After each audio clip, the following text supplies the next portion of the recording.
Hi friends, ఎట్లున్నారు? మస్తున్నాయిలే. ఈరోజు నేను పిజ్జా చేస్తున్నాను. పిజ్జాకి సంబంధించిన వస్తువులు అవన్నీ ఉంటే కట్ చేసుకుంటారు కదా, అవి ఏంటో చూపిస్తుపోతున్నాను. ఇప్పుడు చూడండి.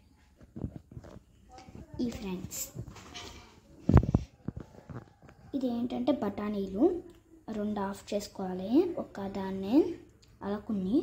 ఇదేంటంటే పచ్చిమిర్చి, అది లావుగా బజ్జీలు వేస్తారు చూడ, ఆ పచ్చిమిర్చి అదైతే కొంచెం టేస్ట్గా ఉంటుంది.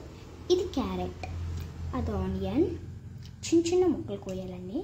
అది టమాటో అండ్ అది క్యాబేజీ. ఇదైతే మా అమ్మమ్మ ఇచ్చిన అటుకులండి.